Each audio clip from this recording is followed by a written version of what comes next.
ሰላም ለእናንተ ይሁን እንደምን አላችሁ የተከበራችሁ ተመልካቾቻችን ይህ የአማራ ሚዲያ ኮርፖሬሽን ነው ከደሴ ስቱዲዮ ለዕለቱ የተሰናዱ ዜናዎችን ወደ እናንተ እናደርሳለን ጀማሊ ማምነኝ አብራችሁን ቆዩ ሰባተኛው ጠቅላላ ምርጫ ያለምንም የጸጥታ ችግር እንዲጠናቀቅ በትኩረት እየተሰራ መሆኑን የኬሚሴ ከተማ አስተዳደር ፖሊስ አስታወቀ ማህበረሰቡ በምርጫ ምዝገባ ወቅት ለጸጥታ አካላት ያሳየውን ትብብር ምርጫው እስኪጠናቀቅ አጠናክሮ ሊቀጥል እንደሚገባ ተመላክቷል ኢማም ኢብራሂም ተጨማሪ ዘገባ አለው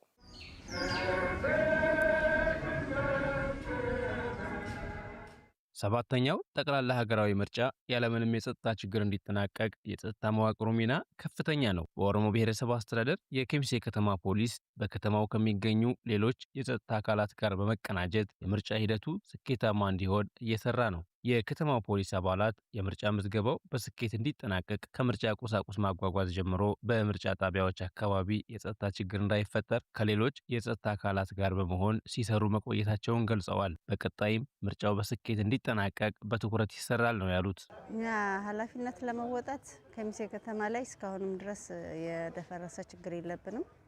የከሚሴ ከተማ ፖሊስ ፈጣን ቀልጣፋ ወጣት ነው። አብዛኛው በስራ የማይታማ አባል ነው። ሁሉም አባል የተቻለውን አቅሙን አሟጦ ሌት ተቀን የሚሰራ አባል ነው። አሁንም ቢሆን እንሰራለን የሚል ስሜት አለ። ያሉት ከጸጥታ ኃይሎች ጋር ከሰላም አስከባሪና ከሚኒሻ ጋር በመቀናጀት ጥበቃ እንዲጠበቅለት የተመደበበት ቦታ ላይ ያረፈበት ቦታ ላይ ጥበቃ በትኩረት እንዲጠበቅ ያደረግንበት ሁኔታ አለ። ከዛ በሲቀጥል ወደ ቀበሌዎች ሲተሰራጭ ወደ 34 የምርጫ ጣቢያ አለ።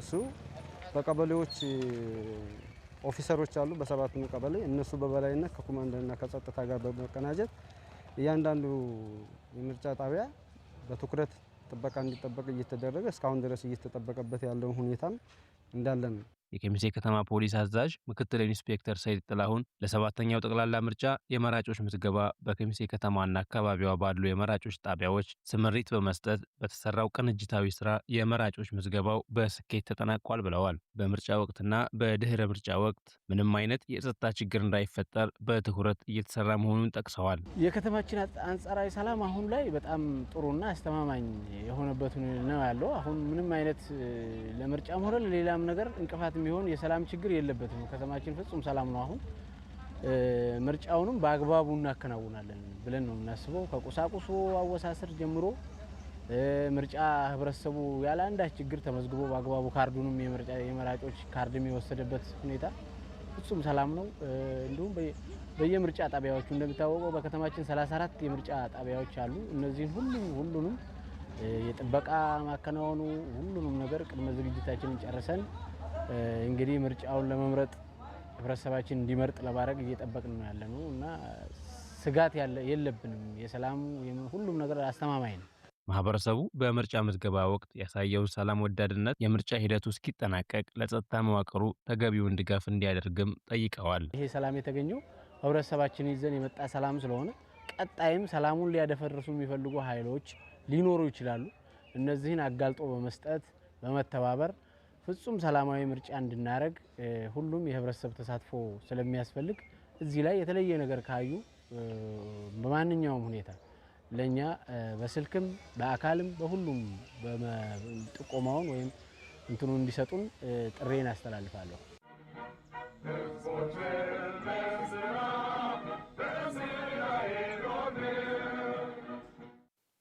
የሐይቅ እስጢፋኖስ ገዳም አባቶች መነኮሳትና የአብነት ተማሪዎች በሚያደርጉት የግብርና ልማት እንቅስቃሴ ውጤት እያስመዘገቡ መሆናቸው ተገልጿል።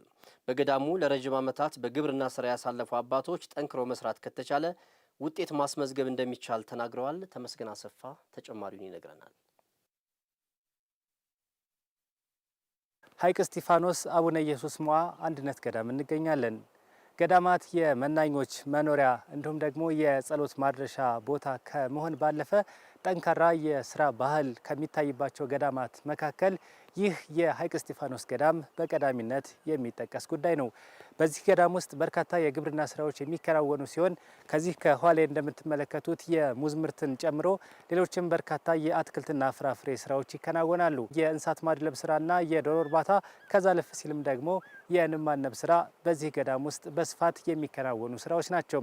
በሐይቅ እስጢፋኖስ ገዳም ያለው የግብርና ስራ እንቅስቃሴ ምን እንደሚመስል አብረን እንቃኛለን። በተፈጥሮ ጸጋ የታደለው የሐይቅ እስጢፋኖስ ገዳም በውስጡ ያሉ ጠንካራ አባቶች፣ መነኮሳትና የአብነት ወይም መንፈሳዊ ተማሪዎች በሚያደርጉት እንቅስቃሴ በግብርና ስራ ውጤታማነት ማሳያ ሆኗል። በገዳሙ ለረጅም ዓመታት በግብርና ስራ ያሳለፉት አባ ተስፋ ስላሴና በመምህርነት እያገለገሉ የሚገኙት አባ ገብረ ማርያም በገዳሙ በተለያዩ የግብርና ዘርፎች ስራዎች እየተሰሩ መሆኑን ነግረውናል። በፊት አትክልት አካባቢ ያው እናንተም ታውቁት ይሆናል። ከዚህ ጀምሮ እስከ ታች ድረስ ይሄ ሙዝና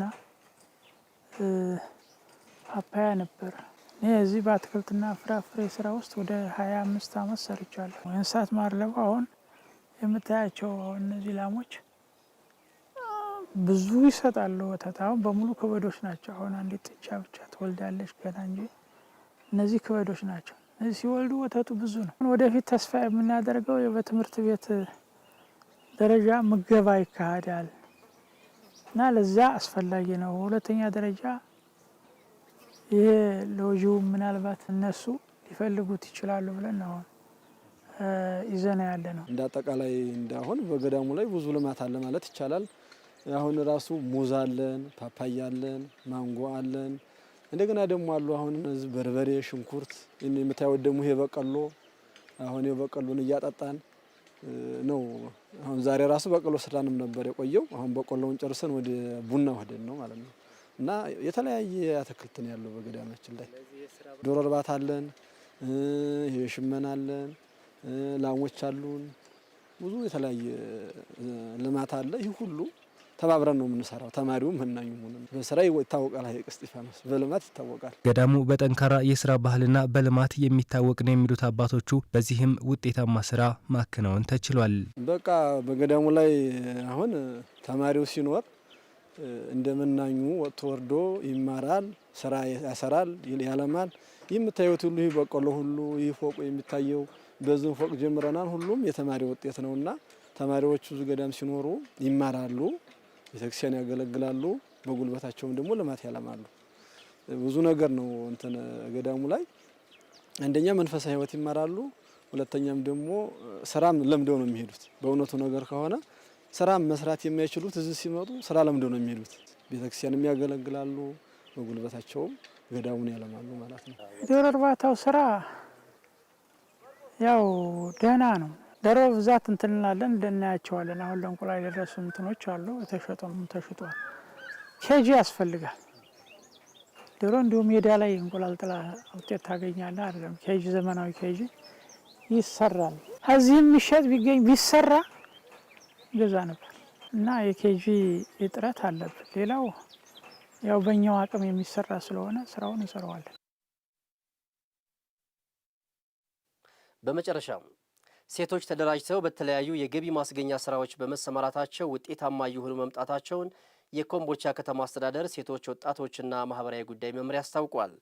በከተማዋ በሴቶች የልማት ህብረት ተደራጅተው በከተማ ግብርናና በእንጀራ መጋገር ስራ ላይ የተሰማሩ ሴቶች ውጤት ማስመዝገብ መጀመራቸው ተመላክቷል። ፊኒክስ ሀይለው ሴቶች በተለያዩ የገቢ ማስገኛ የልማት ስራዎች ተሰማርተው ራሳቸውን በኢኮኖሚ ያሳድጉ ዘንድ በልማት ህብረት መደራጀታቸው ውጤታማ እንደሚያደርጋቸው ይነገራል። በኮምቦልቻ ከተማ አስተዳደር በልማት ህብረት ተደራጅተው የተለያዩ ስራዎችን የሚያከናውኑ ሴቶች ለዚህ በምሳሌነት ይጠቀሳሉ። በአድማስ ራስ አገዝ የሴቶች ማህበር በእንጀራ መጋገር ስራ ላይ የተሰማሩ 80 ሴቶች በቀን 10,000 እንጀራ ለማምረትና ለማከፋፈል አልመው እየሰሩ መሆኑንም የማህበሩ ስራ አስኪያጅ ፋጡማ ኢማም ትናገራለች። እቅዳችን በቀን ከ15 እስከ 18 እንጀራ ለመጋገር ነው። መጀመሪያ ላይ ፕሮፖዛሉን ያወጣ ነው። የከተማ አስተዳደሩም ይህን በመረዳት ይህን ሼድ ሰርቶልናል። ያው በገንብቶ ወደ ስራ ውስጥ ገብተናል። አሁን ወደ ስራ ውስጥ ከገባን ገና አሁን ወደ 3 ወር አካባቢ ላይ ነው የደረስነው። መጀመሩ በሰፊው ከተማው ላይ ታውቋል። ለሰደቃም፣ ለልደትም፣ ለሁሉ ለተስካር ለምናምን እያዘዙ እንገኛለን።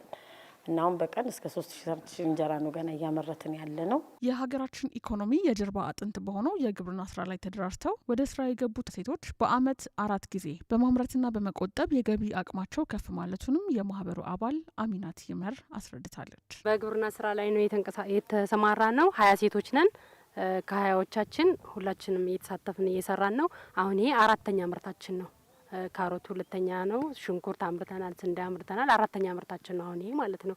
20 ሴቶች ነን። በየወሩ ቁጠባ አለን፣ ውይይት አለን፣ እየተወያየን ሁላችንም የቆጠብነውን ለዚህ ስራ ላይ ለአትክልቱ ዘር እንገዛለን፣ ማዳበሪያ ከዛ ለአትክልቱ የሚያስፈልገው መድኃኒት አለ፣ ምን አለ፣ ወዛደር እንይዛለን። አሁን እኛ ደግሞ ይሄን ለቀን በወፍጮ ቤት ስራ ላይ እንድንሰማራ ወደ 500 ሺህ ብር ቆጥበናል። ከተማ አገልግሎቱን ጠይቀናል፣ ቦታ ስጡን ብለን ጠይቀናል። እንጠንክረን እየሰራን ያለነው ሁሉም ሴቶች የኛን ሙከራ መውሰድ አለባቸው። በተለያዩ ምክንያቶች ከስራ ውጭ ሆነው በቤት ያሳልፉ የነበሩ እናቶችም በሚፈጠሩ የሴቶች አደረጃጀት ውስጥ በመሳተፍ ተጠቃሚ ለመሆን እየሰሩ መሆኑን ነው የሚገልጹት። ዝም ብዬ ምኑንም እየሸኩ ነበር የምተዳደረው። ይሄ ነገር ሲመጣ ከመቀመጥ እስኪ ምናልባት ዘለቄታ ሊኖረው ይችላል ልግባና ልሞክረው ብዬ ገባሁ። ያው በመቆጠብም 5 ብርም 10 ብርም በመቆጠብ እዚህ ደረስ።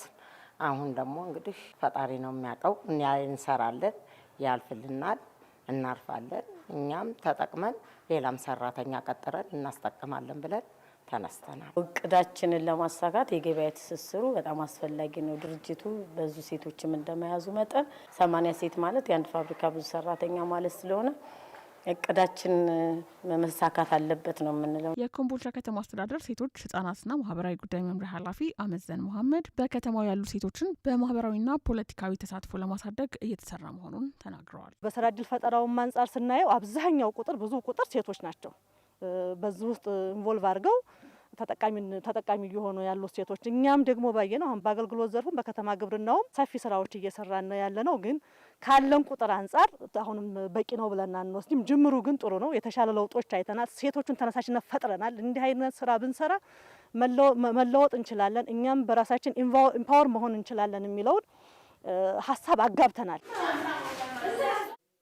ውድ ተመልካቾቻችን ከአማራ ሚዲያ ኮርፖሬሽን ከደሴ ስቱዲዮ ለዕለቱ የተሰናዱ ዜናዎች እስካሁኖቹ ነበሩ። ስለ አብሮነታችሁ እጅግ አድርገን እናመሰግናለን። በያላችሁበት መልካም ጊዜ ይሁንላችሁ።